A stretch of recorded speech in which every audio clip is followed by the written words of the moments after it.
Hello guys, welcome to Globy makeover. Present మేము new year and Christmas offers అయితే run చేస్తున్నాము. మన old client ఒకరు సర్వీస్ తీసుకోవడం కోసం వస్తున్నారు. వన్స్ వాళ్ళకి సర్వీస్ ప్రొవైడ్ చేసిన తర్వాత తన ఎక్స్పీరియన్స్ ఎలా ఉంది అనేది మీతో షేర్ చేసుకుంటాను. హాయ్ రా. హాయ్ అక్క. ఇప్పుడు ప్రెజెంట్ ఆఫర్లో ఉన్న ప్యాకేజ్ తీసుకున్నావు కదా, ఆ ప్యాకేజ్ నీకు ఎలా అనిపించింది? మా సర్వీస్ ఎలా అనిపించింది?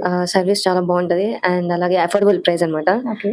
అండ్ ఏదైనా సరే హైజీనిక్ గా ఉంటది, అది కూడా చాలా బాగుంటది మీ సర్వీస్ లో. ఓకే. అండ్ ఇది వరకు నేను ఒకసారి హైదరాబాద్ వెళ్ళినప్పుడు ఒకసారి చేయించుకున్నా, అది అన్హైజినిక్ గా ఉంటది. అండ్ ప్లస్ యూజ్ చేయడం అట్లా ఏమైనా నాకు పడకపోవడం ఎక్కువగా జరిగింది. ఓకే. మీ దగ్గర ఎప్పుడు అలా నాకు జరగలేదు. అండ్ బంప్స్ అలా రావటం, ర్యాషెస్ అలా ఏం లేదు. ఓకే. అది నాకు చాలా ఇష్టం. అండ్ నా దగ్గరికి నువ్వు వన్స్ స్టార్ట్ అయిన తర్వాత నీ స్కిన్ టెక్స్చర్ లో ఏమైనా చేంజ్ కనిపించిందా? చాలా చేంజ్ కనిపించింది. And okay. నేను ఒక 1 year నుంచి మీ దగ్గర అనుకుంటున్నాను అవును. చేయించుకుంటుంది. Mostly 1-2 years అవుతుంది ఈజీగా already. అట్లా అయింది. Hmm. ఎప్పుడు కూడా నాకు ర్యాషెస్ అలా అలా ఎప్పుడు రాలేదు. అవును. అదేంటంటే మనకి అన్‌హైజీనిక్ గా యూజ్ చేయడం ప్రొడక్ట్ అండ్ మనకి శానిటైజింగ్ లేకపోవడం వల్ల బంప్స్ రావడం ఇట్లా అనిపిస్తా ఉంటుంది. ఓకే. మా సర్వీస్ అయితే మీకు బాగా నచ్చింది. చాలా నచ్చింది. ఓకే. థాంక్యూ.